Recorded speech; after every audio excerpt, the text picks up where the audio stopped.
La construcción psicológica se parece mucho al realismo mágico, en el sentido de que habitamos en lo real, pero cada tanto hay inserciones de cosas que son ficticias y que las dejamos pasar como si nada, sin un amor, cosas que entran y que uno no las cuestiona, si bien no forman parte del plano de la realidad, y a veces elementos de la realidad que se elongan y se estiran a la ficción, y nosotros también los dejamos vivir en ese lugar anfibio en el cual las cosas se van mezclando.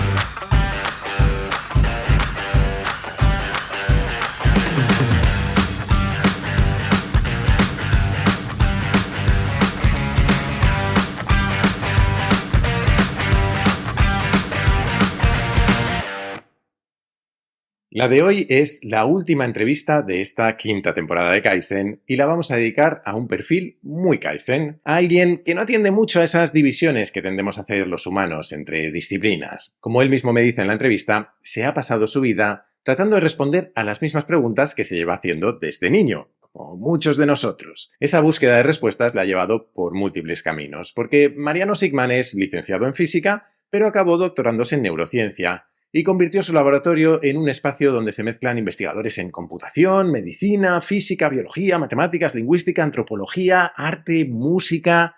casi nada. Junto al artista Mariano Sardón, ha trabajado en obras que han sido expuestas en museos de medio mundo y que nos hablan de la memoria, la percepción, el juicio a los demás o el tiempo. Incluso, en un ejercicio de superación que yo envidio, se convirtió en el sujeto de su propio experimento al empeñarse en aprender a cantar y tocar, pese a que, según él mismo dice, era completamente inútil para la música. Y lo hizo hasta acabar grabando un disco. ¡Ole! En nuestra charla, Mariano y yo hablamos de muchas cosas, empezando por un tema que nos ha llevado varios capítulos esta misma temporada y que, conociéndome, seguramente volverá. Nuestras conversaciones con nosotros mismos. Y es que él publicó el año pasado un libro llamado El poder de las palabras, pero no es de lo único de lo que hablamos, ni mucho menos. Charlamos sobre los recuerdos, sobre el papel de la ficción en nuestras vidas, sobre perfiles híbridos también, o sobre cuánto de confiable es nuestra percepción de la realidad. ¿Cómo no? Eso, entre otros muchos temas. En nuestra conversación, Mariano y yo encontramos similitudes el uno con el otro, en nuestra introversión, pero también en nuestra curiosidad por la condición humana. Yo creo que parte de esa condición es ayudar a otros y por eso hoy quiero hablarte de la Fundación Ayuda Efectiva, con la que llevo un tiempo colaborando, como seguramente sepas. Tal vez escucharas de hecho la entrevista que le hice a su fundador, Pablo Melchor, la temporada pasada, y si no lo has hecho te recomiendo que lo hagas porque creo que te gustará. El año pasado lanzamos un equipo de donación de Kaizen con un primer objetivo: recaudar al menos 10.000 euros con los que poder ayudar en más de 20 países de África a mejorar la salud de miles de niños luchando contra la malaria, los gusanos parásitos y el déficit de vitamina A. Y lo cierto es que lo alcanzamos en unos pocos meses, mucho antes de lo esperado. A día de hoy el equipo sigue abierto y seguimos recaudando donaciones. De hecho, hemos prácticamente doblado ese objetivo inicial de 10.000 euros gracias a las aportaciones de más de 70 donantes, lo que nos ha permitido ayudar a casi 8.000 personas. Gracias de corazón a todos los que habéis participado. Y si aún no lo has hecho, pero te gustaría hacerlo, visita ayudaefectiva.org/c/Kaizen o utiliza el enlace que voy a dejarte en las notas. Creo de verdad que merece mucho la pena. Y dicho todo esto, no voy a enrollarme mucho más. Espero que disfrutes mucho de esta conversación con Mariano Sigman.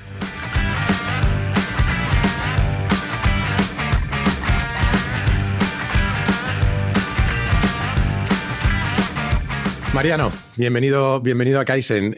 Lo primero que tengo que hacer es agradecerte porque mi idea era que hubiéramos charlado hace ya bastantes semanas y de hecho te escribí hace como un mes y medio, pero luego la vida se me ha ido complicando con el nacimiento de la niña y el libro y ha sido que has tenido la paciencia y la generosidad de hacerme un hueco a pesar de ello, o sea que muchas gracias.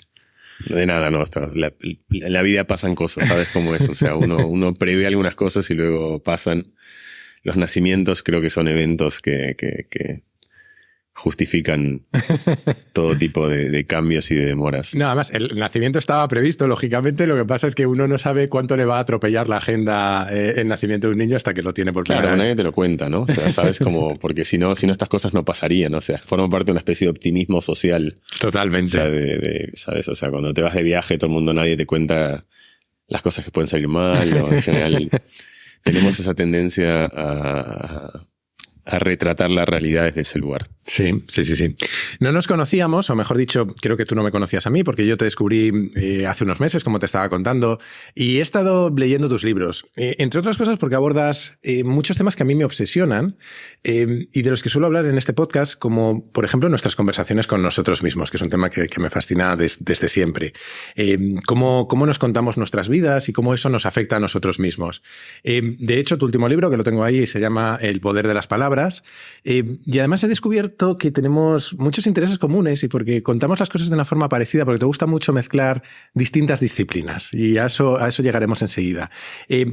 Tengo que decir, eso sí, que hay algo que no te voy a perdonar nunca, que es que no sé cuántos años tardé en conseguir olvidar la canción de Obsesión, la de Aventura, y me la he vuelto a encontrar en tu libro. Y llevo 3 semanas para quitármela de la cabeza. Sí, yo no me quiero poner muy nostálgico, pero es una canción que a mí me entristece mucho, más porque es una canción que está vinculada. Yo tenía una amiga muy querida, se llamaba Sonia Lartigue, en París, cuando vivía en París, con quien esa canción formó parte de nuestra vida en esos tiempos. Ella murió de un cáncer muy joven. Yo la adoraba a ella, o sea, la quería, ¿sabes? Esta gente que quieres con toda la fuerza de tu corazón. De hecho, una buena parte de mi vida se cortó con eso, o sea, de mi vida en París, como que son esas ramas que se caen y que te separan de todo un árbol en realidad. Y esa canción estaba ahí. Cuando yo la puse en el libro también fue una manera también de sanar esa historia, de darle... Y cada tanto efectivamente vuelven entrevistas y yo ya he aprendido a no ponerme a llorar cuando la cuento, pero bueno, a mí también me obsesiona esa canción Por otro tema. Bueno, pero al final son temas que se parecen, ¿no? Es una canción pegadiza además, es una canción muy efectiva. Sí, a mí me pilló en la carrera y creo que tengo una relación de amor-odio, más odio porque la canción en sí no me gusta, pero me alegro de que tú lo tengas asociada a un recuerdo que, aunque sea duro, será bonito, me imagino. Sí, es bonito también, por supuesto, es una canción así... tampoco es la música con la cual yo suelo vincularme, pero al mismo tiempo creo que tiene... A mí me gusta encontrar en la cultura popular, hablando de interdisciplinas, como ideas que creo que son de una enorme lucidez. Y el estribillo de esta canción, que para los que no la conozcan dicen, no es amor lo que tú sientes, se llama obsesión. Creo que es un lugar muy llano y es en una música muy simple y es en un estribillo para cantar de a muchos y borrachos, pero que creo que a la vez dice algo que tiene una enorme profundidad, que es justamente cómo a veces nos confundimos en referirnos a aquello que nos ocurre y cómo eso da lugar a toda una cantidad de desencuentros con uno mismo, con los demás, simplemente porque hemos hecho un mal diagnóstico de lo que nos acontece, de lo que sentimos, y entonces a partir de ahí empieza una mala praxis que se propaga y que contamina un poco los lugares más recónditos y más íntimos de la vida. Sí, además, nos guste o no partes de la música popular, lo cierto es que está ahí, nos acompaña en muchos recuerdos, como te he dicho, es parte de mis recuerdos de la universidad. Y estaba pensando mientras hablabas una anécdota del líder de Foo Fighters, de Dave Grohl, que también era batería de Nirvana, que llegó un día flipado al estudio de grabación, dijo, he descubierto un ritmo alucinante, y se puso a tocarlo a la batería y le dijeron, acabas de descubrir el reggaetón. Entonces, queramos o no, todo permea todo, ¿no? Y todo nos influye, entiendo. Sí, hay una... Mira, hay una cosa que para mí es muy esencial de lo humano, que son dos necesidades que son como antagónicas, parecen antagónicas, pero que forman parte, creo, de la misma pulsión, que es una, la de sentirse que uno es parte de una tribu con un montón de similitudes. Sí. Es decir, somos todos humanos y en algún lugar nos vinculamos y todos sentimos tristeza y alegría y eso nos da empatía y en algún lugar nos quita cierta soledad, el saber. Cuando tú vas a la literatura y encuentras una historia que es una historia que te evoca y que te convoca, tú te sientes bien porque de alguna manera sientes que hay alguien al que le pasa alguna cosa que a ti te ha pasado y eso permite diluir un poco tu experiencia. Entonces lo que uno busca es como confundirse en la plebe para no sentirse solo y es un sentimiento muy normal. Al mismo tiempo, todos nosotros buscamos sentirnos especiales y distintos. ¿Qué es lo que yo hago en mi vida? ¿Qué es distinto de todos los demás? Sí. Mi libro, mi historia, mi canción. Y esa pulsión justamente nos aleja muchas veces de la cultura popular.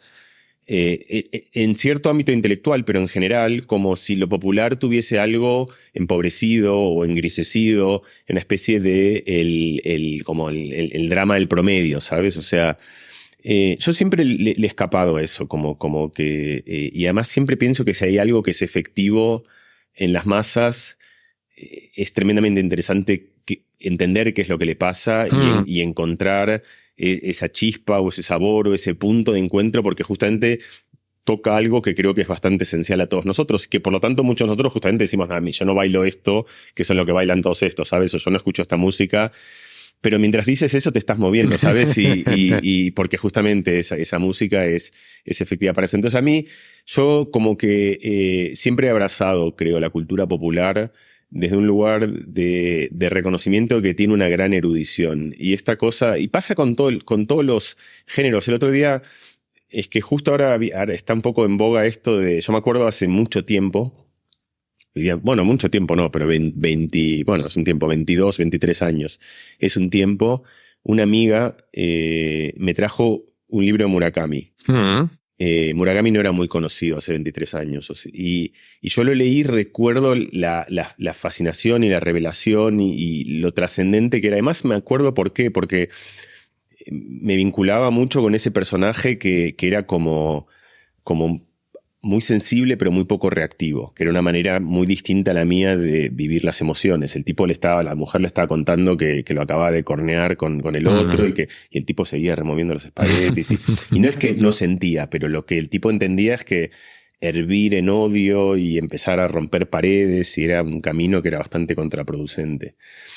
Y donde quería ir es que ahora hay toda una moda de como una especie de crítica a Murakami, pues justamente porque se ha vuelto muy popular.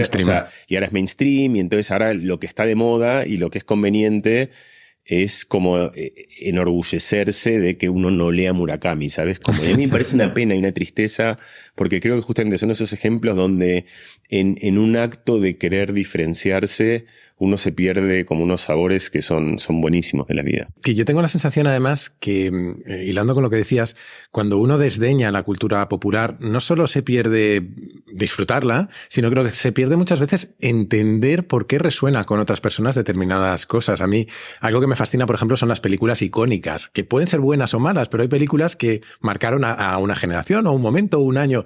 Siempre pienso en, por ejemplo, en 9 semanas y media, que no es una película buena, pero es una película generacional para un montón de gente o que marcó aquellos años. Entonces, me parece que desdeñar la cultura popular te hace perderte un poco eso. Pero quería ir un momento, porque te he dicho que he sido padre, y te quería hacer una pregunta antes de meternos de lleno en el mundo de la mente, que es, yo supongo que como todos, cuando pasamos por la experiencia de ser padres, una de nuestras obsesiones es entender cómo la infancia en este caso de mi hija, puede marcar su personalidad y en el fondo casi de manera derivada su futuro. Y me preguntaba cómo tú, sabiendo lo que tú sabes sobre la mente y sobre el cerebro ahora, reconstruyes tu propia identidad a través de tu infancia. Es decir, ¿cuánto de lo que viviste de niño crees que te encaminó a ser quién eres y cuánto crees que en cierta medida traías de serie? Es muy difícil ponderar esas cosas.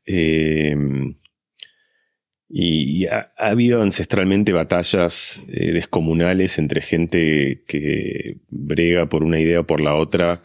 Y hoy es muy claro que hay factores que vienen de fábrica, muchos más de los que imaginamos. Es decir, la altura la puedes cambiar un poco, ¿sabes? Haciendo deporte, pero básicamente tienes una altura que viene determinada por los genes que tienes. Algunas enfermedades que tenemos son esencialmente genéticas, enfermedades de todo, o tienen una muy alta impronta genética.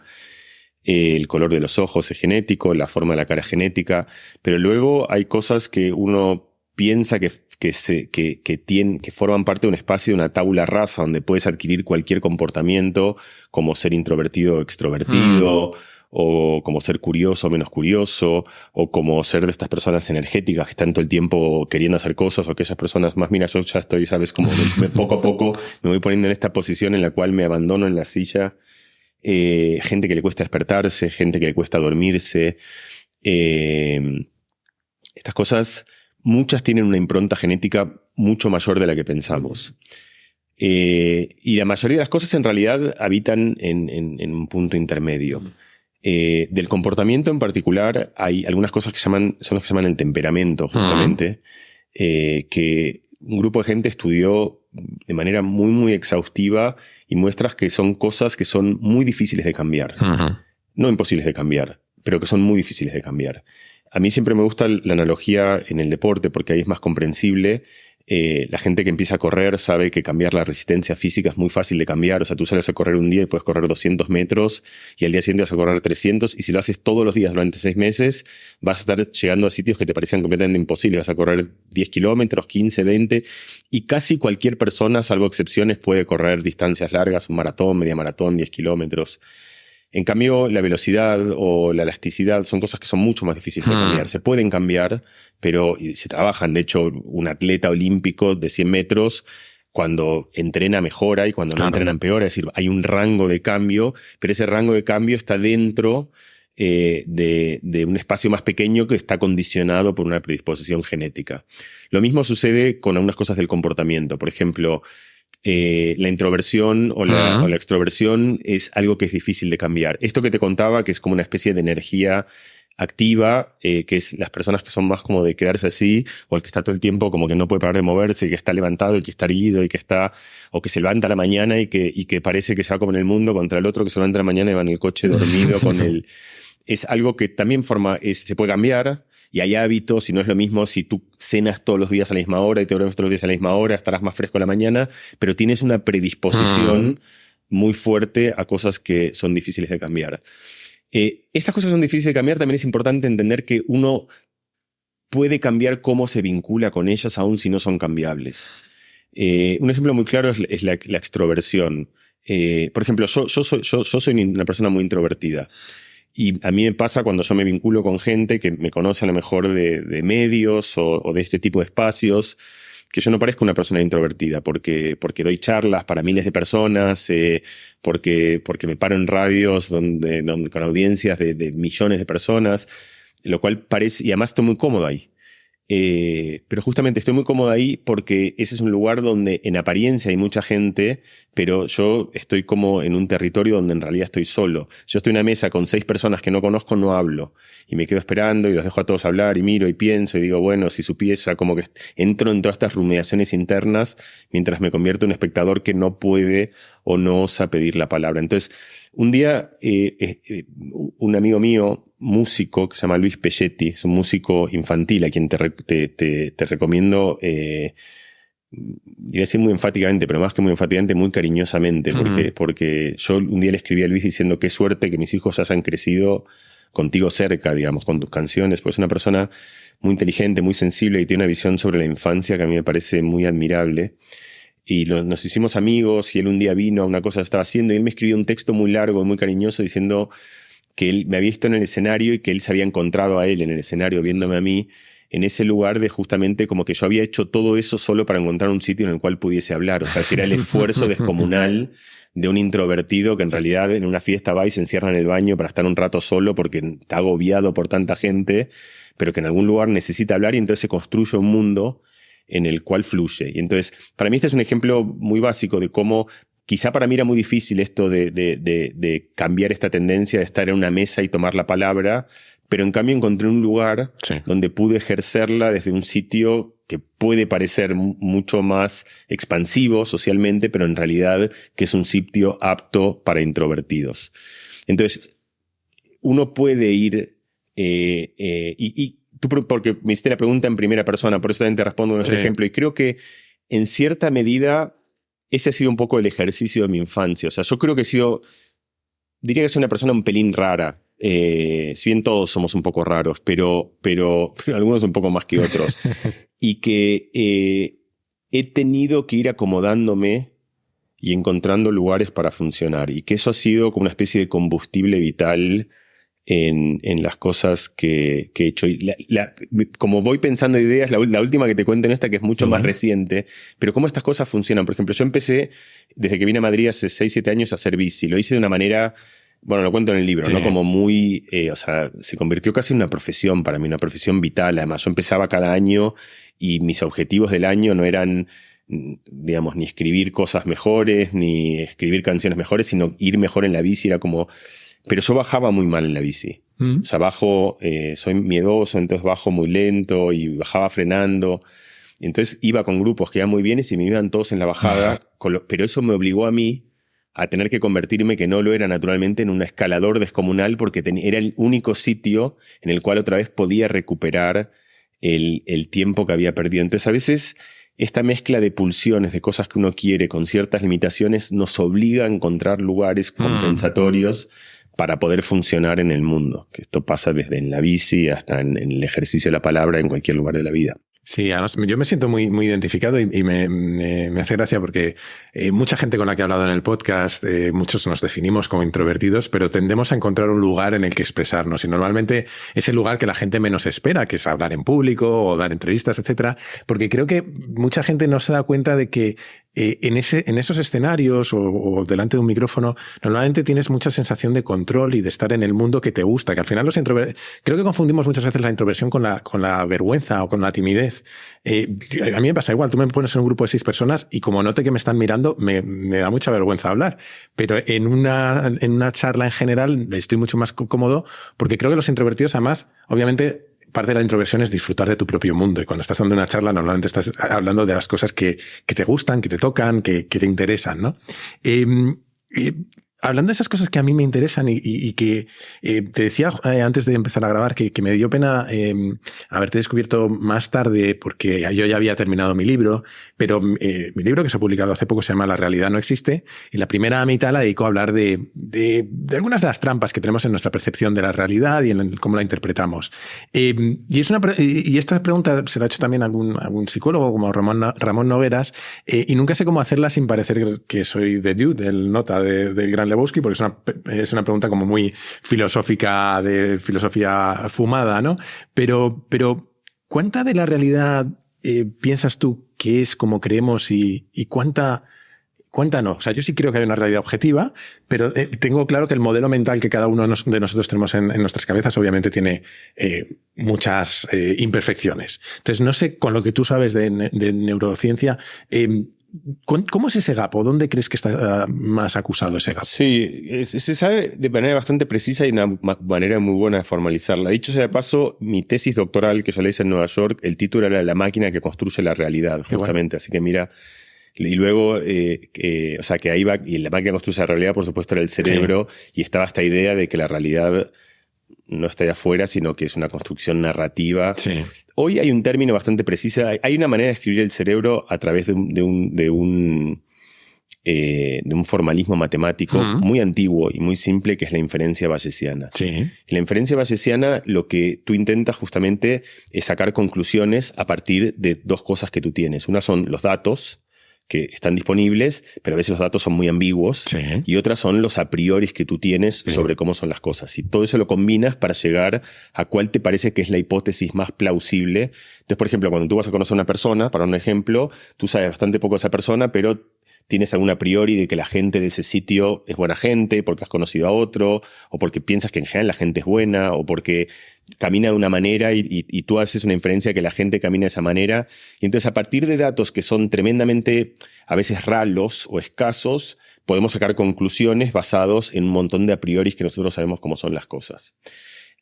Y ese proceso es un proceso de construcción de la realidad porque uno saca una conclusión o una teoría sobre cómo son las cosas y esa teoría está construida en datos, pero también está construida en creencias y esas creencias pueden ser además muy antiguas, incluso son creencias que forman parte como de intuiciones ancestrales, o sea, de maneras que el cerebro tiene de sacar conclusiones sobre las cosas. Y eso da lugar a todo tipo de errores que son como los que tú conoces muy bien, los sesgos en tomas de decisiones, digamos, pero también errores en ilusiones visuales o errores que forman todo el corazón y el sustento de la magia. A mí hay un experimento que lo cuento en el libro también y que cuando lo descubrí en Nueva York, justamente cuando empecé mi doctorado, me acuerdo, me impresionó muchísimo. Yo había estudiado física. Y creo que venía y empecé a trabajar en un laboratorio que estudiaba, el título era la arquitectura del sistema visual. A mí me resultaba como muy atractiva esa idea. Tiempo después me interesó como la arquitectura del infierno, en general las arquitecturas de los sitios que uno no se imagina que tengan forma, que justamente es difícil de inferir su forma.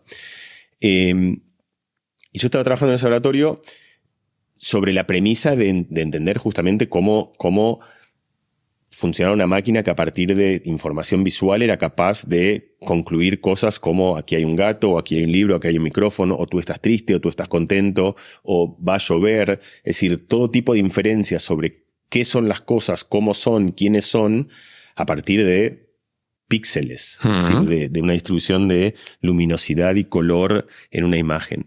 Pero luego justamente descubrí, y para mí eso fue como una especie de descubrimiento temprano pero inesperado, viniendo sobre todo de alguien que venía, por eso digo de la física, con una especie de visión muy determinista y muy objetiva del mundo, menos con un abordaje literario, narrativo, fantasioso, que formaba parte mía también, pero no como una descripción de la realidad. Y Anne Trisman, que era una psicóloga en Princeton, que es la mujer de Kahneman, de Daniel Kahneman, el premio Nobel, a quien también conoces muy bien, y hacía experimentos sobre percepción visual, cómo funcionaba la percepción visual, haciendo experimentos, ¿sabes? Como muy minuciosos, experimentos comportamentales, o sea, no cerebrales. Mostró un experimento que a mí me voló la cabeza. Funcionaba así, es tremendamente simple. Muchos de estos experimentos eran como presentaciones subliminales, donde tú presentas algo durante tan poco tiempo que justamente el cerebro tiene poquísimos datos y en ese embrollo tiene que tratar de inferir cosas que no son tan claras de inferir. Por eso te muestro esto, vale, es una botella, pero si yo te lo muestro así rapidísimo y desaparece, tienes poquísimos datos y ahí empieza a aparecer más como el ejercicio de la adivinación del cerebro, donde con pocos datos que se parece más a cómo funciona en el plano cognitivo. Entonces, estos mostraban, así en una pantalla rapidísima, había una mancha amarilla por un lado y por el otro lado un triángulo. Y aparecían ahí como dos cosas que podían aparecer separadas.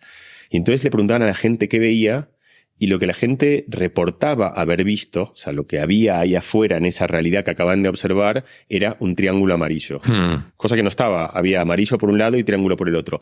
Pero, ¿por qué te traigo este ejemplo? Porque justamente muestra que hay una mezcla entre, es decir, nuestras construcciones no están desancladas de la realidad, en el sentido de que no están desancladas de la información sensorial y de los datos que adquirimos del mundo a través de nuestros sentidos, pero lo que hacen es, a partir de esos datos, construir teorías que mezclan todo tipo de ingredientes, mezclan nuestros prejuicios, mezclan nuestras creencias, mezclan datos que a veces se contaminan por otro lugar sin que nosotros sepamos que están influyendo en nuestra toma de decisiones. Hay millones de ejemplos de esto. Por eso, este es un ejemplo que me parece como muy icónico y muy sencillo sobre cómo funciona nuestra cognición.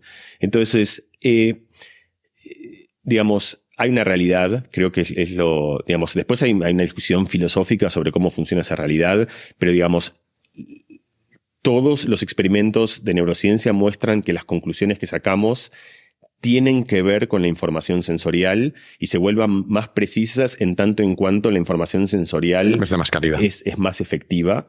Y en el momento en el cual la información sensorial empieza a ser más ambigua, pero eso no es solamente en situaciones, puede ser en situaciones borrosas, visuales, como te acabo de contar, pero también puede ser en situaciones borrosas sociales, laborales. Cuando vas a mandar a tu hijo o a tu hija en un colegio, será una situación donde también vas a estar viendo las cosas borrosas, porque tendrás información de que ese colegio es bueno porque te lo ha dicho alguien, sabrás que ese es caro, sabrás que ese está cerca, sabrás que ese fue el que fuiste tú y que no te gustó, sabrás que ese fue el que fueron tus amigos. Y en medio de toda esa información que se parece a los triángulos amarillos, estás viendo como fragmentos de información, tú verás algo y dirás, esto es Pero el problema justamente es que cuando uno saca esa conclusión, uno no la saca diciendo, bueno, mira, esto es lo mejor que puedo hacer y es lo que tengo que hacer, pero la verdad que estoy decidiendo en la oscuridad, sino que uno siente que está muy convencido, que esa es la decisión que ha tomado, igual que cuando la gente que veía el triángulo amarillo, no es que decía, mira, he visto algo súper borroso, si me obligas a decirte, te diría que es un triángulo. Te decían, había un triángulo amarillo, o sea, era clarísimo, o sea, me ha puesto la vida y la gente, de hecho, se funde, o sea, si haces nosotros lo hemos hecho ese experimento donde la gente apuesta dinero y la gente se funde, porque la gente está convencida, de hecho, existe y que me parece como una manera de cerrar esta idea, coloquialmente en nuestro lenguaje, lo he visto con mis propios ojos, como si eso significase que algo es indisputablemente cierto. Y si algo hemos aprendido es que cuando nosotros vemos los ojos cuando vemos las cosas a través de nuestros propios ojos, de ninguna manera significa que eso haya ocurrido, porque nuestros ojos nos engañan todo el tiempo. De hecho, me estabas recordando un experimento que cuenta Guy Deutscher en un libro que se llama Through the Language Glass, que posiblemente conoces, y si no te lo recomiendo, que es de lingüística, que hicieron en Alemania, en el que pedían a la gente que ajustara una mancha que era informe, pero que era amarilla, que con unos diales la ajustaran hasta hacerla gris. Y la dejaban en un gris perfecto. Luego les pedían lo mismo con una imagen de un plátano. Y lo dejaban azulado porque el cerebro estaba constantemente compensando ese color, haciendo parecerles el plátano más amarillo de lo que realmente era. Es decir, que es una prueba de cómo nuestro cerebro está constantemente tomando la información que encuentra, intentando empaquetarla de manera que nos sea útil, o por lo menos, no necesariamente precisa, pero lo que cree que es más útil para nosotros, ¿no? Oye, ahí mencionas, es un poco distinto a lo que estábamos hablando, pero es algo que me gusta mucho. Mencionas en tu último libro una frase que me gustó mucho de Pablo Mauret, que es un escritor que dice que los seres humanos somos seres anfibios porque entramos y salimos de la ficción como una rana del agua, con muchísima facilidad, incluso a veces sin darnos mucha cuenta de si estamos dentro o fuera de la ficción. Y antes de ahondar de todo el mundo de la infancia, quería preguntarte por esa capacidad que tenemos especialmente de niños, yo creo, pero creo que también de adultos, de imaginar y de creer, ¿no? ¿Qué papel juega la ficción en nuestras vidas? No, esto continúa lo que estamos hablando. Efectivamente, la ficción ocupa un lugar central en toda la construcción de la realidad. O sea, no hay realidad que no tenga ficción. En cualquier frase que uno hace, o sea, por ejemplo, para un ejemplo que es como uno que yo toco mucho en el libro, ¿no? Que es las frases que profesamos sobre nosotros mismos, ¿no? Que son como, es decir, todos nosotros estamos poblados de creencias que nos ha puesto el mundo. O sea, tú eres malo para el deporte, o tú eres malo para la matemática, o tú eres malo para la música, o tú eres introvertido, o a ti no se te dan bien las relaciones, o tú esto no te vas a ir nunca porque no tendrás empeño.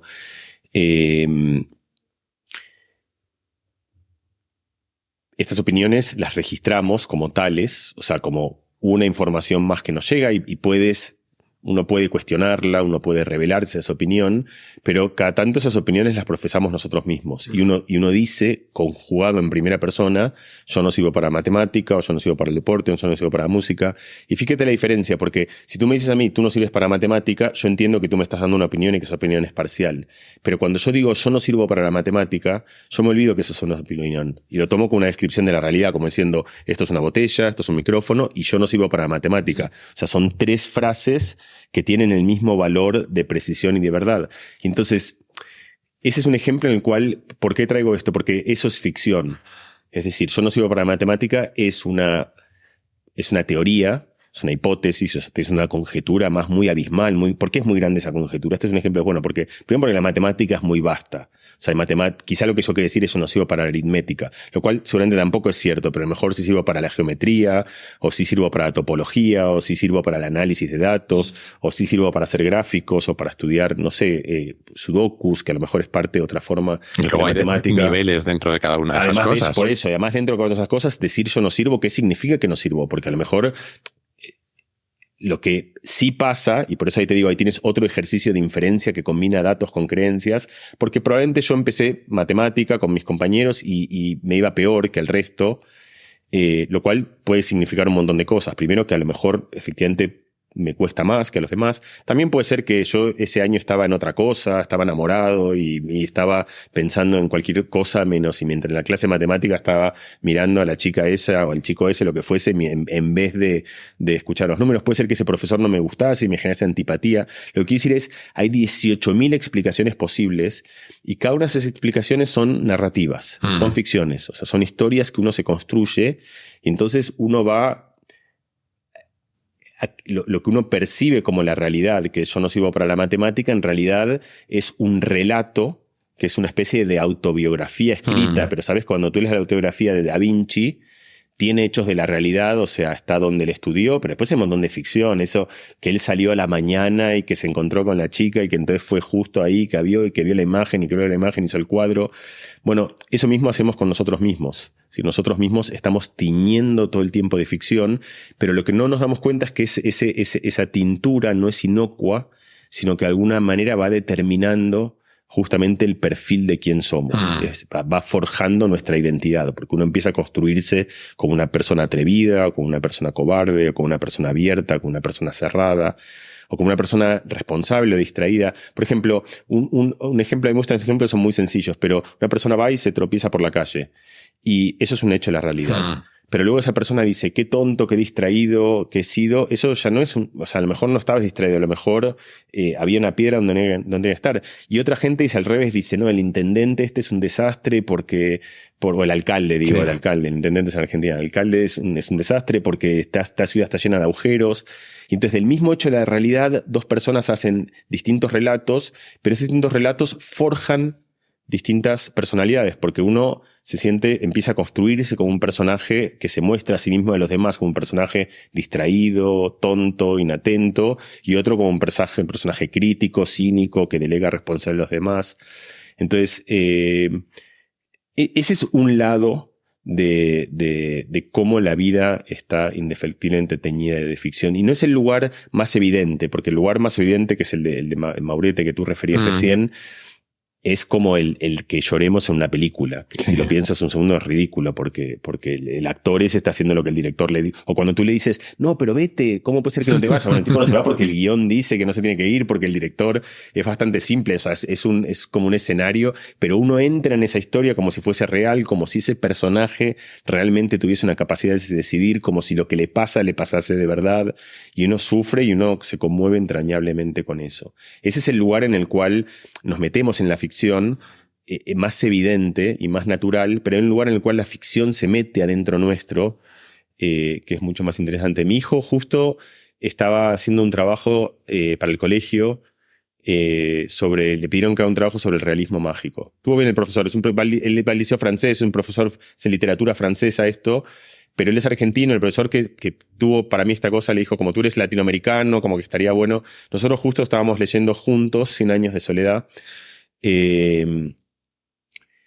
Y entonces él hizo el trabajo y me lo mostró y me gustó mucho porque contaba esta idea de cómo la realidad y la ficción, el realismo mágico se confunden de dos maneras distintas. Una es que a veces entra la ficción como si fuese un hecho de la natural incuestionable. O sea, es una descripción de la realidad donde las cosas pasan de una manera real, pero de repente pasa algo mágico, pero que no tiene la impronta de lo mágico. Nadie se sorprende, ni tiene ninguna introducción, es decir, entonces son estas inserciones de la ficción dentro de la realidad. Pero por otro lado, después lo que hay es estas exageraciones de la realidad, en la cual la realidad se inserta en la ficción, que es, por ejemplo, el ejemplo que él contaba a mi hijo y me gustó, es en 100 años de soledad, cuando en Macondo, que los pájaros empiezan a cantar tan fuerte que de repente se tienen que poner todos tapones para los oídos, porque se había vuelto loca la jungla. Entonces, de repente esto es real, porque los pájaros pueden cantar fuerte, pero esta exageración tan grande de la realidad la vuelve ficticia. Y a mí me gusta pensar, y esto es una idea nueva, justamente, yo la hice a raíz de esto, fue anteayer, digamos, que la construcción psicológica se parece mucho al realismo mágico, en el sentido de que habitamos en lo real, pero cada tanto hay inserciones de cosas que son ficticias y que las dejamos pasar como si nada, sin un amor, cosas que entran y que uno no las cuestiona, si bien no forman parte del plano de la realidad, y a veces elementos de la realidad que se elongan y se estiran a la ficción, y nosotros también los dejamos vivir en ese lugar anfibio en el cual las cosas se van mezclando. Sí. Pensaba mientras hablabas del cine, que en el cine hay este pacto entre el espectador y la película, ¿no? Que es esta suspensión de la incredulidad en la que todos entramos, porque si no, no funciona. Y que es una capacidad humana que es maravillosa. Vinculado un poco con esto, me gustó mucho leer en tu libro una historia de Alejandro Dolina sobre un ángel que era capaz de milagros bastante mediocres. Y lo usas como introducción para hablar de la relación entre la memoria y la creatividad, que creo que se vincula con esto que estamos hablando. Porque dices, y yo estoy muy de acuerdo, que se ha denostado mucho la práctica de la memorización en los estudios, posiblemente porque se ha utilizado mal, pero que la práctica de memorizar, como la práctica de cualquier otra cosa, tiene sus aplicaciones posteriores y nos permite desarrollar capacidades. Y entre otras cosas, lo vinculas con que la creatividad muchas veces empieza en la memoria. Y eso que, si lo piensas, no sé en el liceo francés en concreto, pero tal y como se enseñan hoy, parecen casi cosas enfrentadas, la memorización y la creatividad. ¿Cómo se relacionan entre sí? ¿O cómo has aprendido tú que se relacionan entre sí? Bueno, para empezar, todas estas cosas, ¿sabes? El que tiene algo es muy difícil saber cómo es la vida sin eso que uno tiene, ¿no? Esto pasa en cualquiera de las cosas, ¿no? Como en cualquier dominio de la vida.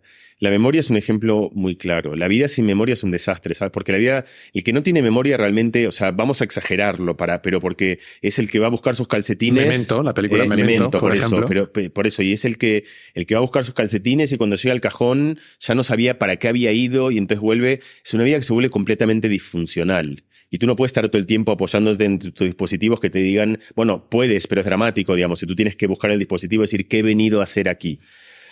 Esa idea de los calcetines aplica a todo el pensamiento.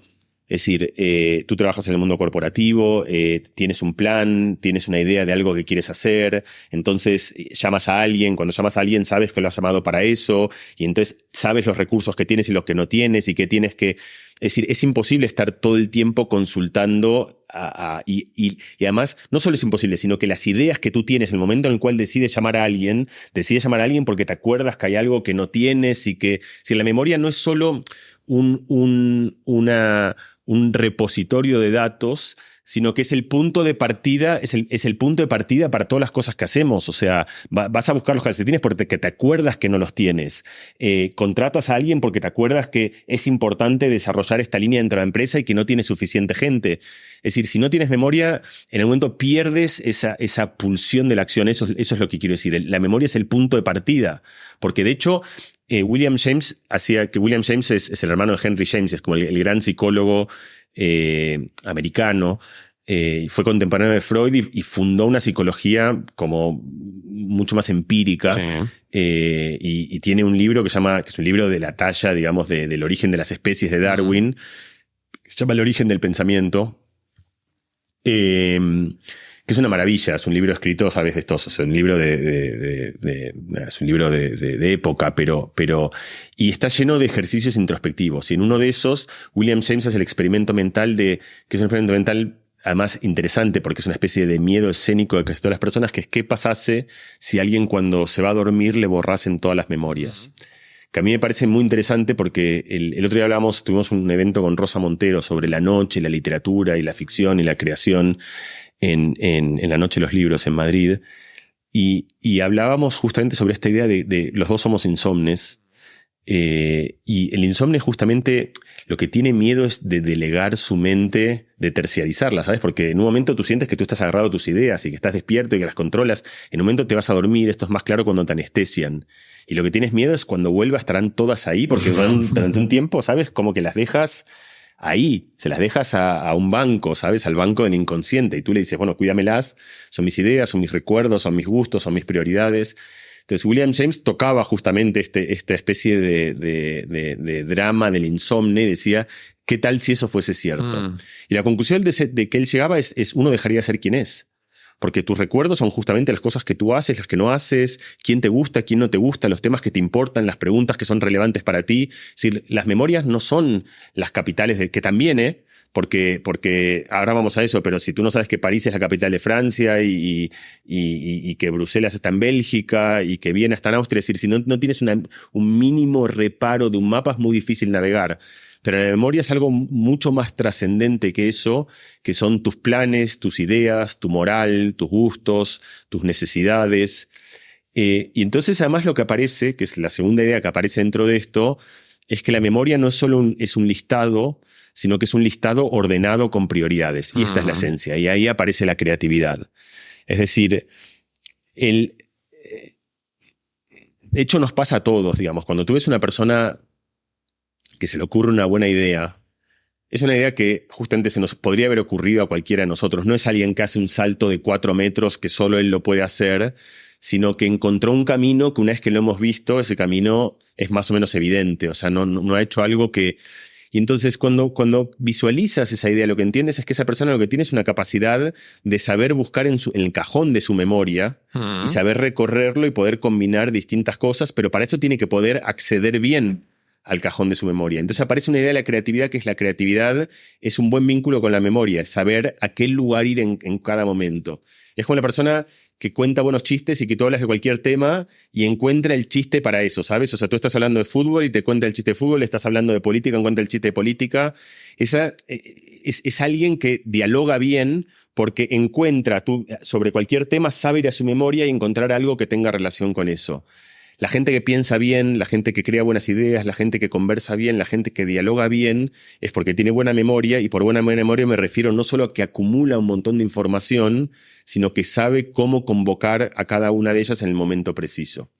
Y de hecho yo tengo como algunos dibujos e ilustraciones en el libro que son como, uno de ellos es justamente, es el tipo que está en una cita y como que está hablando de poesía con la chica con la que quiere que la quiera.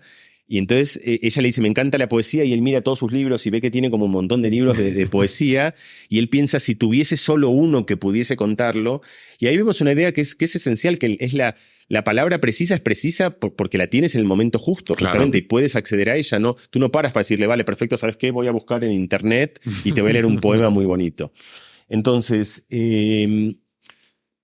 esa es la idea, que es que yo creo que tenemos una muy mala visualización y metáfora de la memoria, que es como si fuese un músculo que va creciendo en volumen, cuando en realidad la memoria se parece más a un grafo o un retículo, sí, o un sitio conectado y bien almacenado, con caminos bien forjados, en el cual lo que vas aprendiendo justamente es cómo... Y cuando tú traes algo nuevo a tu memoria, una nueva idea, un nuevo libro que has leído. La gente, por ejemplo, hay mucha gente que lee libros y se dividen en dos categorías. Algunos que se acuerdan lo que han leído y otros que no se acuerdan y te dicen, qué horror, lo he leído, pero siento que no lo he leído porque no se lo puedo contar a nadie.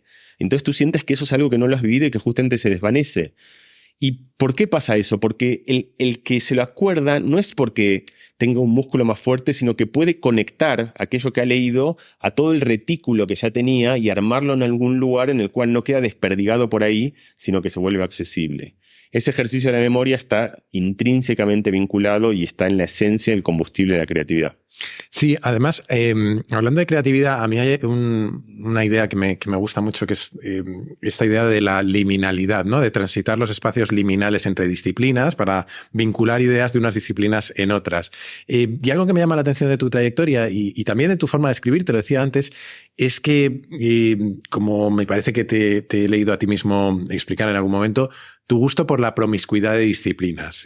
Yo suelo repetir una frase de Robert Heinlein que me gusta mucho, que decía que la especialización es para los insectos, que los seres humanos tienen que saber hacer muchas cosas. Y creo que es un territorio muy fértil para ser creativos, pero también para entender mejor el mundo, porque puedes relacionar unas ideas de unos sitios con otros.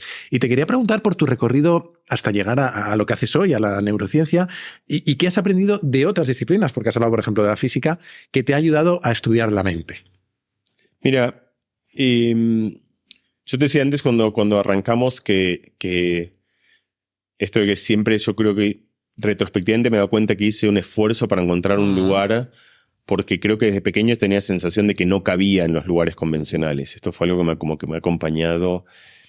Una manera muy tangible de ver eso es esta especie de división entre humanidades o ciencias que yo nunca entendí. O sea, nunca, no la... Ahora la entiendo por qué, pero de pequeño me parecía como absurda, porque me parecían como dos cosas que estaban tremendamente hermanadas. Y de hecho voy a saltar a 45 años después a eso, y luego voy a volver a contarte un poco la trayectoria. Luego estudio física, estudio matemática, hago un doctorado en neurociencia, postdoctorado en ciencias cognitivas, tengo mi laboratorio, publico cientos de papers, no sé qué, dejo la ciencia en un momento, también buscando otras cosas, y me pongo durante un año a hacer algo para lo cual además yo era como francamente malo, que es intentar hacer música.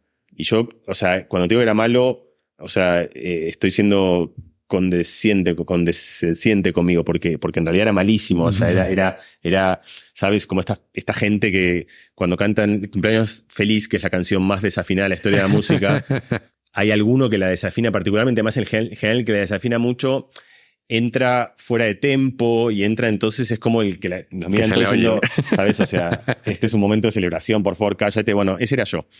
Yo empecé haciendo música cuando nacieron mis hijos, porque mi mujer canta increíblemente bien y tiene un oído increíble y tiene como un talento a la música tremendo. Mis hijos parecía de muy pequeños que también eran muy talentosos y yo dije, yo quiero hablar ese idioma, o sea, quiero poder vincularme en un idioma que es como, no sé, voy a vivir en Noruega toda mi vida, quiero hablar noruego, o sea, voy a vivir en un lugar donde la música es una parte importante de la vida, yo quiero hablarlo, quiero estar adentro de ese lugar. Entonces empecé a estudiar un poco de guitarra, le cantaba canciones a mis hijos y tengo un recuerdo muy vivido de un día que le estaba cantando a mi hijo una canción de los Beatles que nunca había escuchado él y me dice, no papá, no es así. Y yo le mirando como diciendo, ¿cómo sabes tú que no es así si nunca la has escuchado? Y lo que me di cuenta es que él entendía que eso no es que no era los Beatles, es que no era musical lo que yo le estaba cantando, es que no podía, entonces el otro había entendido algo sobre la estructura de ese lenguaje, donde entendía que lo que yo le estaba proponiendo no era discordante, ¿no? No formaba parte de ese lenguaje definitivamente. Entonces me puse en algún momento, entonces yo había dejado el laboratorio ya, pero yo tenía justamente esta misma beta y esta misma vocación que en última instancia entendí que es un amor por los experimentos y es un amor por dudar y en última instancia un amor por el pensamiento científico, pero no en su sentido tradicional, sino en su sentido más infantil, sí. de preguntarse por las cosas que realmente nos intrigan y tratar de descubrirlas con un ejercicio analítico, con un ejercicio de romper, de ensayar, de pintar, de perturbar, de romper, de analizar, de ejercitar. Entonces me embarqué en este experimento de decir, ¿puede una persona, se parece a lo que decíamos antes, que a claras luces no tiene ni el más mínimo talento para algo, esforzarse para llegar a un lugar digno? Y tenía la ventaja de que, es decir, yo todos los experimentos que habían hecho eran experimentos que hacía con otra gente, o sea, venía gente al laboratorio y yo les hacía tomar decisiones, o ver triángulos amarillos, o recordar, o dormir y ver que soñaban. Y aquí yo me convertí en el sujeto de mi propio experimento. Y me pasé durante 1 año y medio haciendo nada más que estudiando todas las facetas de la música. Hacía 4 horas de canto por día. O sea, 4 horas de canto por día es como peor que... O sea, imagínate la peor de las torturas, hacer 4 horas de canto por día. O sea, para mí, pero para los demás también. O sea, era sobre todo para los demás. O sea, era una cosa... trabajaba con un profesor que se llama Felipe Forastere, que es un genio completo, que tenía un lugar que además para mí era el lugar idóneo, pues se llamaba Laboratorio de la Voz, ahora cambió de nombre, y era alguien que era como especialista, trabajaba mucho era un coach vocal para actores y actrices que a lo mejor tienen un lugar muy protagónico en una serie o una película, pero a lo mejor no tienen una voz o tienen que hacer una imitación vocal, y como que era una persona que tenía muchísimo manejo de toda la artesanía de cómo orientar la voz para alguien que no tiene la experiencia con eso. Estudié composición, estudié guitarra, estudié producción, o sea, estudié... y todo eso termina 1 año y medio después, o sea, no con un paper en este caso, sino con un disco que se llama Experimento. Bueno. No porque la música sea experimental, sino porque fue un experimento vital para mí. Pero lo que quería contarte es que justamente, entonces ahí aparece como de repente, y el disco... Claro, yo tengo suerte, tengo amigos, soy amigo de Jorge Drexler, soy amigo de Dee Goodman, de Ferry Sela, entonces, nada, yo los convoqué y de repente era un disco en el que Claire, mi mujer, que canta increíblemente bien, o sea, era un disco que estaba repleto de buena música y de alguien con entusiasmo, pero que era una tragedia musical que era yo, pero que justamente había hecho un esfuerzo, o sea, yo canto en todas las canciones, yo toco, o sea, son todas composiciones mías. Pero lo que te quiero decir es que entonces el disco de repente fue como algo que y yo tenía como una cierta trayectoria, había hecho 20 años de ciencia, y de repente como que la gente dice, te volviste loco, o sea, que estás haciendo música como... Y aquí viene lo que te quería contar, o sea, toda esta historia es para contarte que si yo hubiese dejado la física y me hubiese, como miles de mis compañeros, y me hubiese ido al mercado financiero a hacer modelos de estadísticos para entender si unas acciones suben o bajan, o si me hubiese ido, nadie le hubiese sorprendido. Pero irme de la ciencia a la música era mucho más sorprendente, cuando para mí era más natural. Son mucho más cercanos porque los dos forman parte del territorio de la experimentación, de la indagación, de la curiosidad, Entonces, ese ha sido como mi habitáculo. Es una especie de techo, como fui y volví, digamos, para contarte. Y mi recorrido siempre ha sido el mismo. Como yo entendí mucho tiempo después que yo cambié completamente de herramientas, pero nunca cambié las preguntas. Si las preguntas, y además creo honestamente que no las cambié desde que tengo 3 años y que yo soy de las pocas personas, tú también, no de las únicas, pero digo que mantiene de adulto las preguntas que todos teníamos cuando éramos niños. O sea, estas preguntas sobre que son las preguntas del libro, de no sé, de por qué me cuestan tanto algunas cosas, de cómo vivir con el miedo, de por qué uno es más celoso de lo que querría, o preguntas sobre cómo hacer música, por qué no puedo, qué pasa con la música, para mí son las preguntas que nos han acompañado siempre, digamos. Digo siempre en la historia de la vida de cada uno de nosotros y siempre en la historia de la vida, digamos.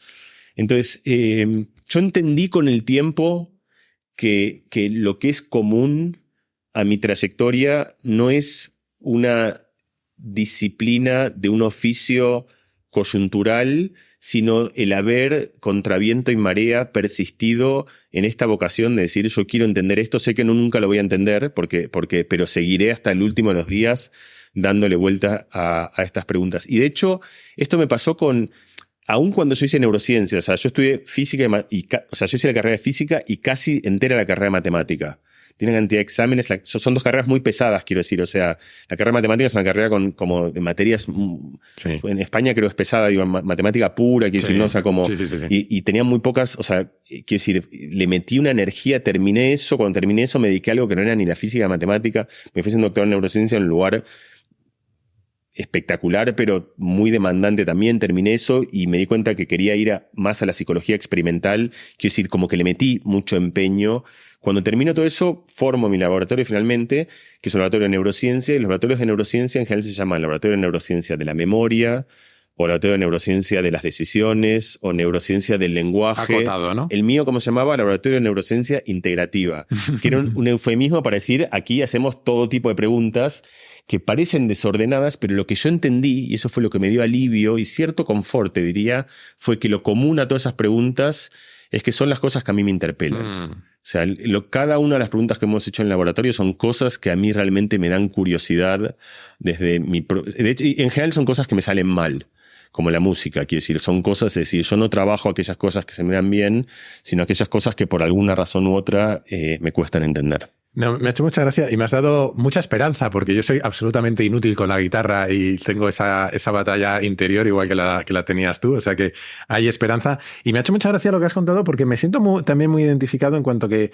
yo suelo contarlo en el podcast. Este podcast me inventé que era de aprendizaje continuo porque era una excusa para cada semana yo investigar un tema que me apetecía conocer.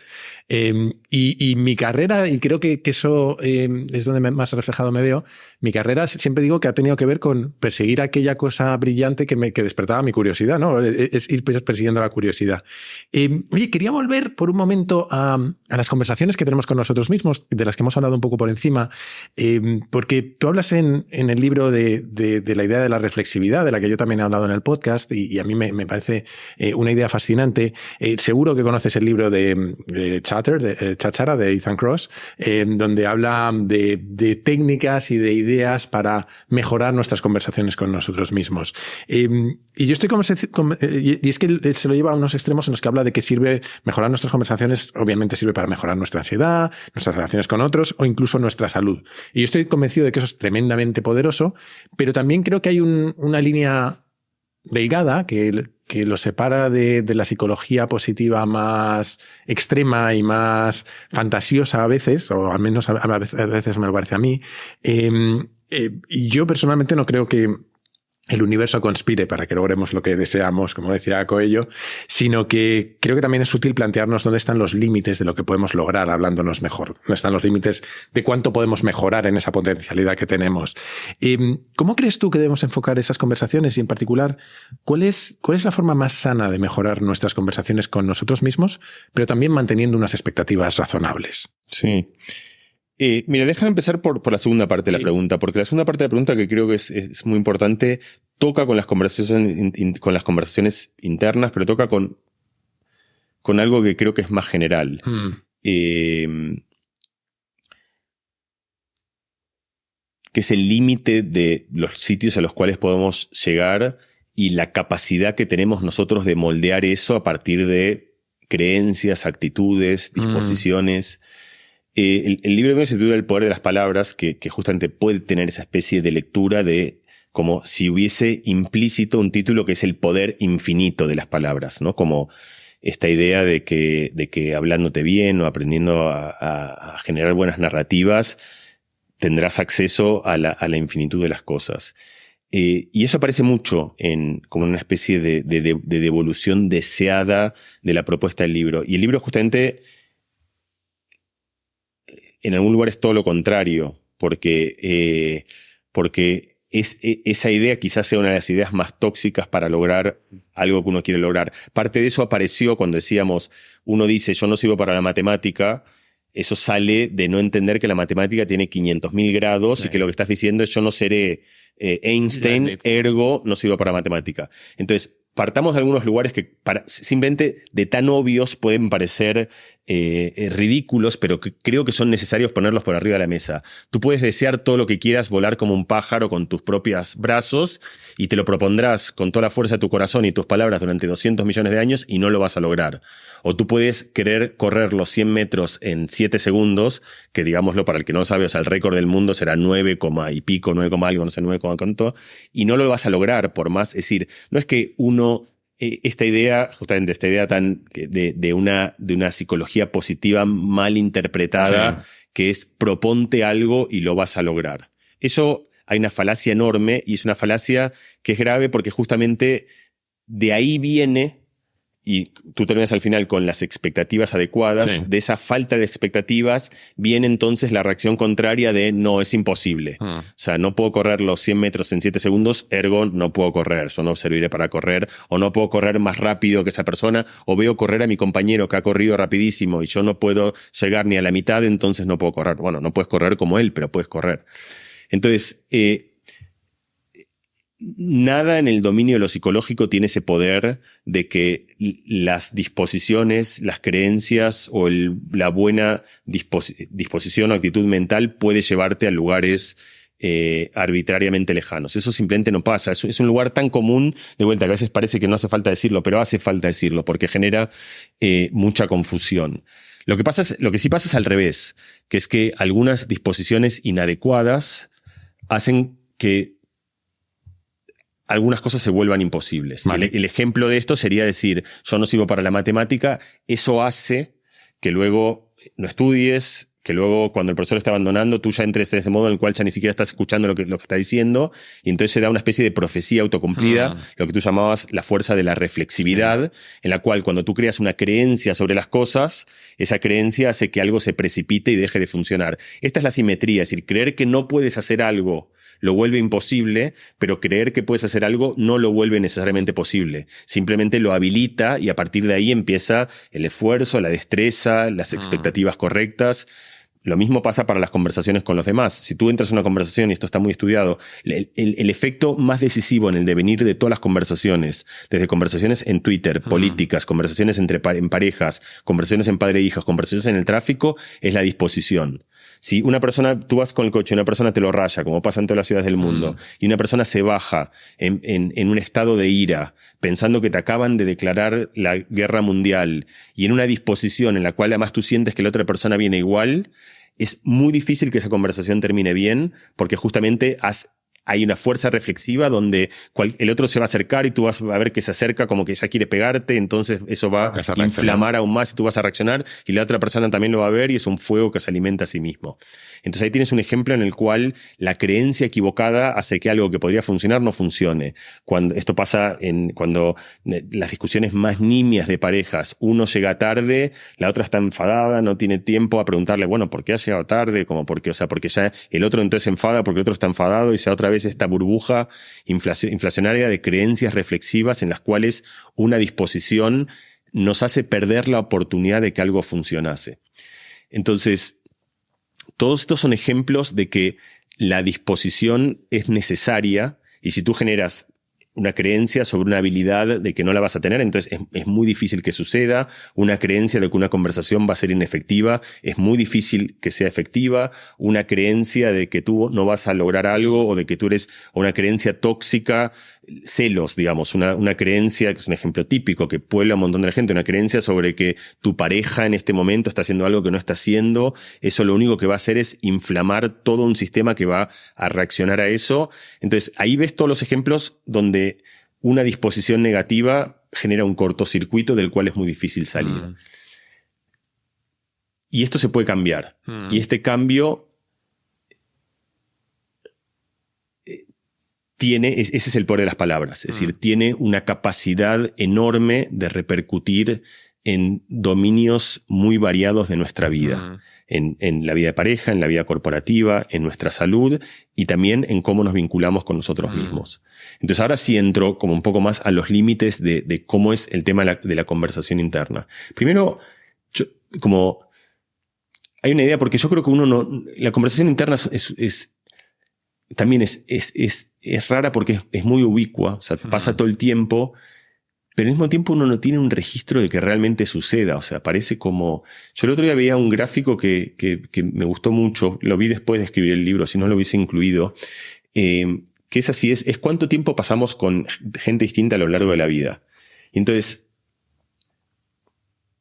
los niños pasan mucho tiempo, por ejemplo, los niños pequeños, tu hija pasa casi todo el tiempo con sus padres o con la cuidadora, el 80% de su tiempo. Cuando sea un poquito más grande, pasará tiempo con sus amigos y compañeros del colegio, pasará tiempo con sus maestros, pasará tiempo con vosotros. Cuando sea más grande, pasará tiempo con su pareja y empezará un tramo de su vida en el cual pasará tiempo con su... Luego, cuando sea aún más grande, pasará mucho tiempo con sus amigos, cuando sea joven, y luego, cuando ya sea mucho más grande, pasará tiempo sobre todo con su pareja o con... Es decir, uno va cambiando con quién nos acompaña en el camino de la vida. Pero dentro de todo eso hay una línea continua que está por encima de todas las demás, que es el tiempo que uno pasa con uno mismo, solo. Es decir, el tiempo que uno no está con nadie. Y cuando estamos solos, estamos, como hablábamos antes, conversando. Es inevitable. Uno no pasa tiempo solo sin empezar a esbozar ideas. Y entonces, como pasamos tanto tiempo solos y durante tanto tiempo de la vida, yo creo que vale la pena el ejercicio de pensar cómo hacer para que esa interacción funcione más o menos bien. Y aquí viene la paradoja, que es que como ni siquiera tenemos registro de que esto existe, nunca nadie nos lo presenta como una idea a trabajar. Es decir, está muy de moda el que tenemos que ser menos sedentarios y hacer deporte, el que tenemos que cuidar cómo comemos, cuidar los amigos que tenemos, cuidar, no sé, cómo nos mostramos al mundo. Pero la idea de que tenemos que cuidar el habitáculo mental de las conversaciones, las ideas y los pensamientos que aparecen durante la enorme porción de la mayor parte del tiempo de nuestras vidas, que es cuando estamos solos, es una idea que ni siquiera a mucha gente nadie se la ha presentado en su vida, y nadie piensa que es algo sobre lo cual tengamos la más mínima injerencia. Entonces lo que sucede es que va a su propio albedrío. Y aquí viene la parte que es un poco una segunda paradoja, que es que a su propio albedrío la mente suele ir a lugares más bien tóxicos. Esto no tendría por qué ser así, pero estadísticamente termina siendo muy holgado que es el caso. Hay muchos estudios de esto. El más famoso fue el de Dan Gilbert, que hacía este estudio cuando aparecían los teléfonos con una aplicación en la cual te preguntaba qué estabas haciendo y cómo te sentías. Y lo que él correlacionaba era como estas dos cosas. Aparecían obviedades, que es cuando estás comiendo con amigos te sientes bien. Cuando la gente, por ejemplo, está trabajando, en general no se siente tan bien. Esto no era tan obvio. Pero lo más llamativo es la gente cuando estaba teniendo estas rumiaciones, cuando estaban teniendo estas ideas internas, en general se sentía bastante mal. Y eso era una manera de cuantificar algo que ya se conocía, que es que los pensamientos internos suelen ser ansiosos, suelen ser poco compasivos, suelen estar plagados de reproches. Es muy raro, yo pongo esto siempre, de vuelta, puede parecer ridículo, pero para mí un ejercicio interesante para cada persona es cuando te levantas a la mañana, que es lo primero que piensas. Lo primero que piensas, o sea, y uno, en general la gente piensa, uy, qué pereza, o tengo que ir a trabajar, o uy, no he hecho esto que tenía que hacer.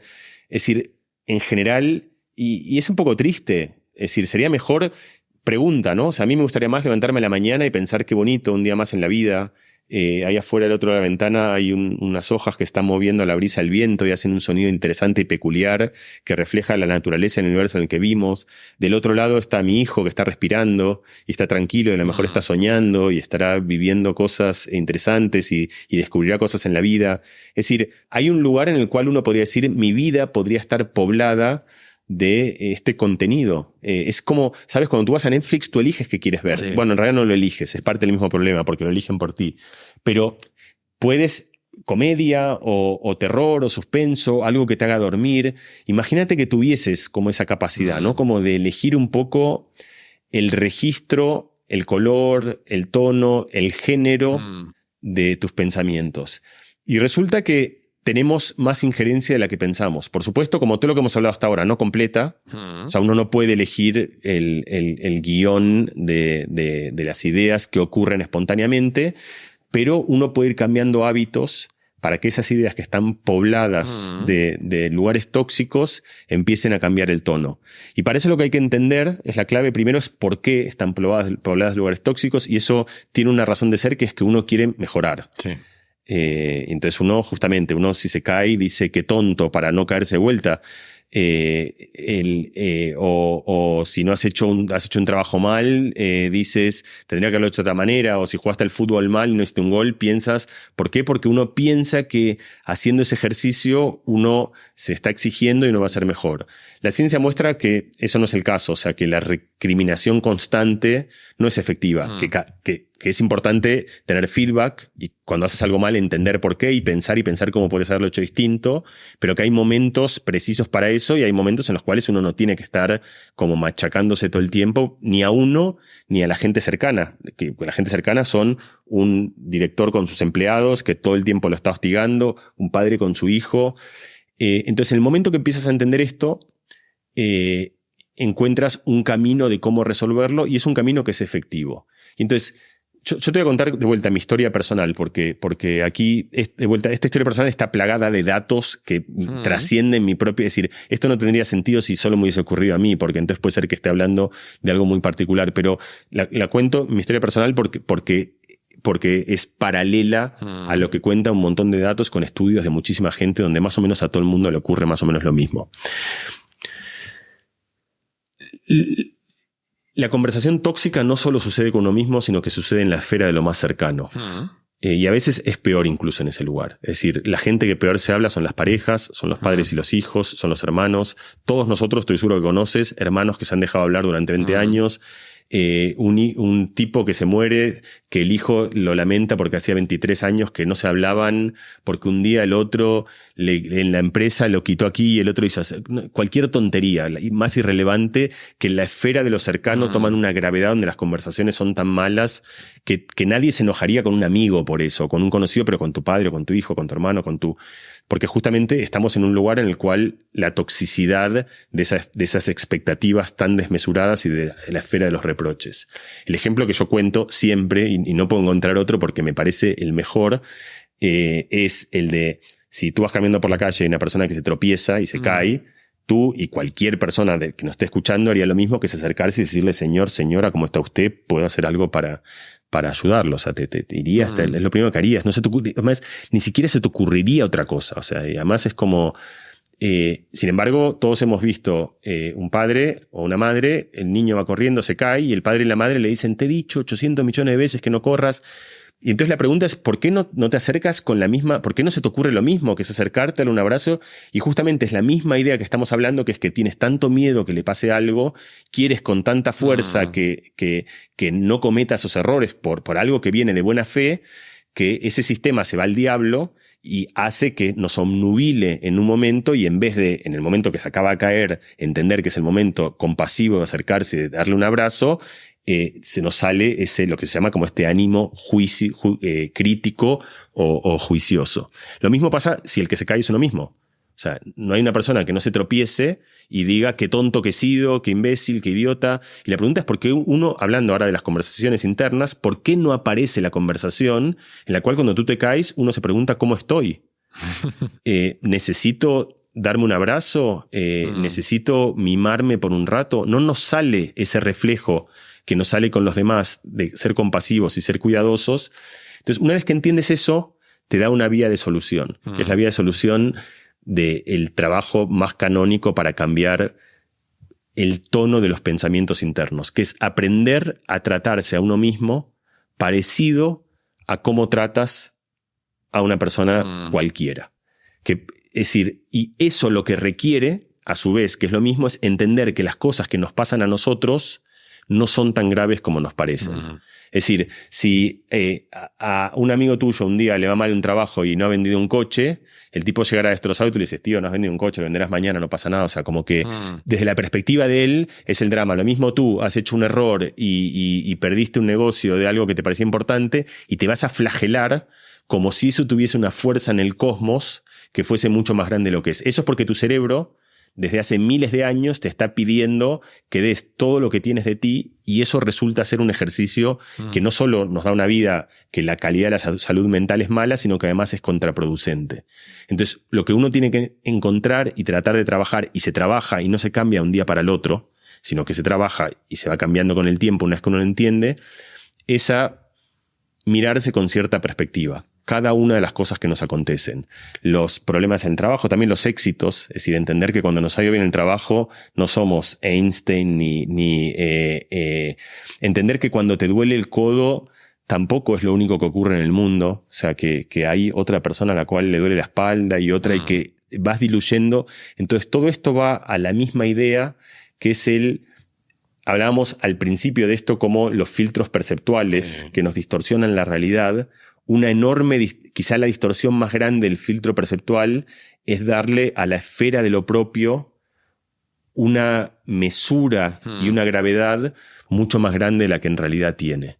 Ese ejercicio de liviandad es un ejercicio que va de la mano también de empezar a hablarnos un poco mejor y a tener mejores conversaciones con nosotros mismos. Me sonreía porque has tocado varios puntos que me interesan a mí mucho y que he tocado también en el podcast en distintos momentos. Has tocado, por ejemplo, hay un libro de una enfermera australiana que se llama Bronnie Ware, que escribió un libro que se llama The 5 Regrets of the Dying, los 5 arrepentimientos de la gente que muere, donde ella se había dedicado a cuidar enfermos terminales y había apuntado las cosas de las que se arrepentían, y una de las que más se arrepentían eran las conversaciones que no habían tenido con gente, ¿no? Luego me has recordado también una frase que no recuerdo el entrenador, pero había un entrenador inglés de fútbol que les decía a sus jugadores, learn the lesson, forget the mistake. Es como aprender la lección, olvídate del error. Y tiene mucho que ver con esa severidad con la que nos juzgamos. Y por último, y ahora te voy a hacer una pregunta relacionada con esto, mientras hablabas todo el rato me venía a la cabeza posiblemente el libro del que más he hablado en el podcast, que en realidad no es un libro, es un discurso de David Foster Wallace, que es posiblemente lo conozcas, This is Water, esto es agua, que él habla constantemente en ese discurso de cómo podemos tener agencia sobre el modo por defecto que tenemos de funcionamiento, como sobre lo que pensamos de nosotros mismos. Y tiene una frase preciosa que dice que todo en su experiencia de la vida le confirma constantemente que él es el centro absoluto del universo. Y que como vivimos así, todo nos parece más importante de lo que es y parece que todo va de nosotros. Como te digo, este es posiblemente el libro y el texto que más he referenciado en el podcast. Y nos vamos acercando al final de la entrevista, pero siempre hay una pregunta que es obligada, que os hago a todos los que pasáis por aquí, porque este podcast va en el fondo de aprender cada día, pero en el fondo de cómo entender el mundo un poco mejor cada día. Y siempre os pido que me deis 3 recomendaciones de libros, aunque me valen películas, documentales, videojuegos, música, lo que sea, que recomendaríais vosotros, que recomendarías tú, que a ti te han ayudado o te han marcado más en tu forma de entender el mundo. Hablábamos antes de la memoria y de encontrar los buenos recursos en él. En mi caso no sería ninguno de no ficción. Vale. Es decir, yo creo que a mí, y creo que no es por casualidad, porque creo que justamente estas preguntas a veces la ficción nos da ideas mejores. Y te voy a dar, no van a ser cosas tampoco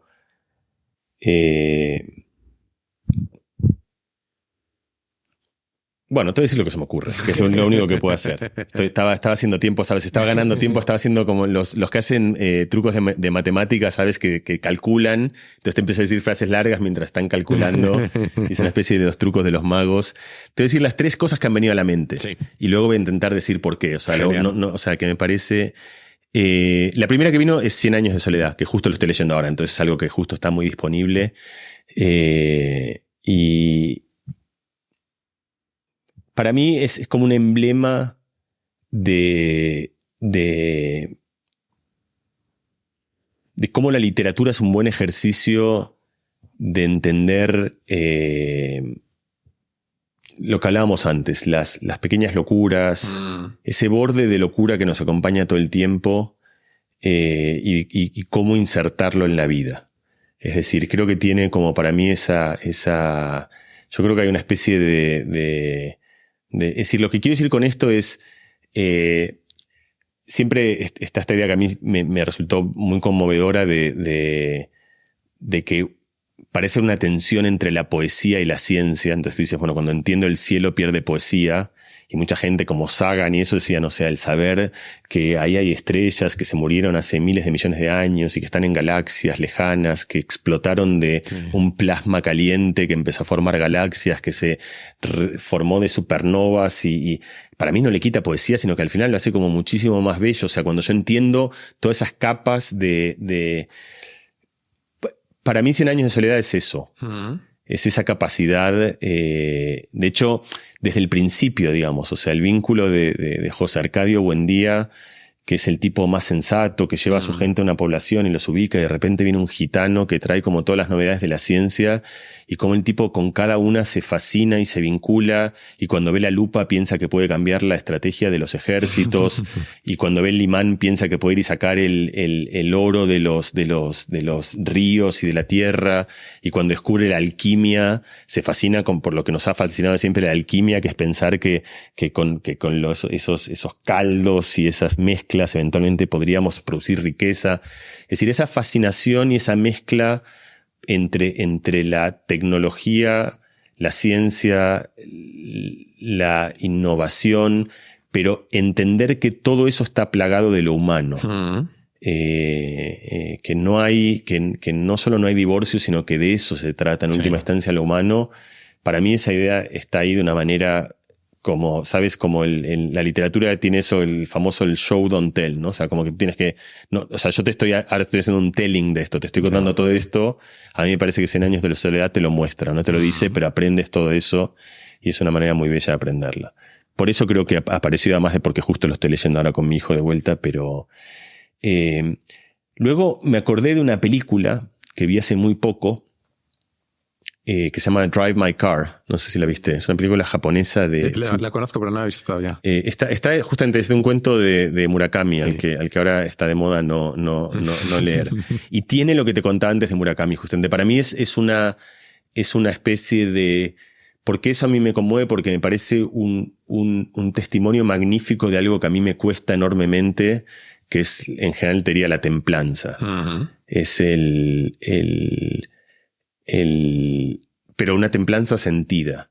Es decir, es disociar algo que para mí siempre han estado como indefectiblemente vinculados, que es que si algo te importa tienes que hervir por eso, ¿no? Como que si tú estás en un partido de fútbol y te importa tienes que pegar y tienes que ir con como esa cosa que creo que es un vicio un poco argentino, de que la intensidad se expresa, la intensidad afectiva, la intensidad emocional, se expresa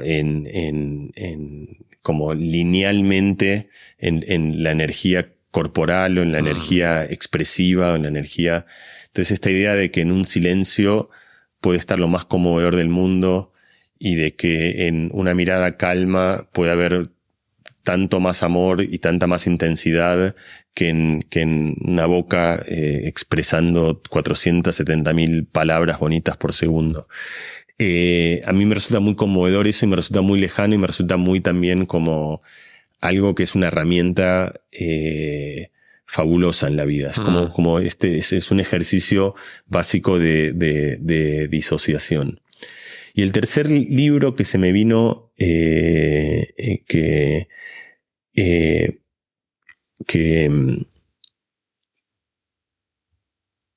apareció cuando hiciste esta pregunta fue Cándido, que es el famoso libro pequeñito ahí de Voltaire, que tiene una cosa que para mí es muy borgiana también, de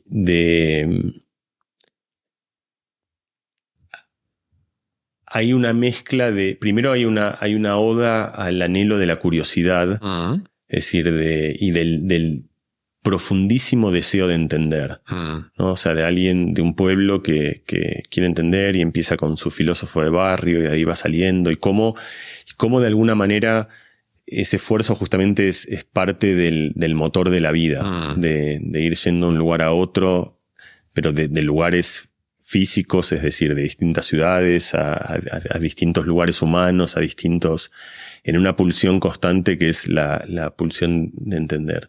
Y sin hacer spoiler del final del libro, también al final hay una idea que para mí es muy esencial, porque ese camino está como plagado de frustración. Es como algo que justamente quieres descubrir algo, pero lo que no es como no llegas nunca, ¿no? O sea, es el siempre entiendes todo lo que no entiendes, ¿no? Que es un poco de vuelta, es como la idea esencial de la ciencia, no es lo que descubres, sino cómo te va abriendo mundos desconocidos uno a través de otro, y es como estos juegos infinitos en los que cuando abres una puerta hay más puertas atrás, y vas haciendo ese camino. En Cándido para mí hay una solución también bastante conmovedora a cómo hacer eso de una manera donde al final uno también mantiene la calma y entiendes que también de eso se trata en última instancia, y mantienes esa pulsión sin desesperarte por no lograr esa idea un poco circular de que en un momento entiendes que la vida va de eso, y aprendes a vivir con eso de una manera dulce. Creo que por eso hay alguna especie de similitud entre estas tres ideas, que son como no renunciar a todo el fervor, para usar la palabra con la que Borges describía Buenos Aires justamente, o sea, a toda la intrepidez, la curiosidad, la motivación, el querer seguir aprendiendo siempre, el cuestionarse, el no asentarse, el tener ese fuego por abrazar la locura, por abrazar la poesía, por abrazar el infinito, pero al mismo tiempo, cómo hacer eso con cierta compostura. Creo que eso es lo que aparece un poco en estos tres tratados. Pues no se me ocurre mejor forma de cerrar la entrevista, así que muchísimas gracias, Mariano. Me tiraría horas, pero va siendo la hora de comer, y además nos han dado una tregua con el taladro que tenían por ahí. Así que nos guardamos temas para cuando volvamos a coincidir. Muchísimas gracias, de verdad, ha sido todo un placer. Encantado.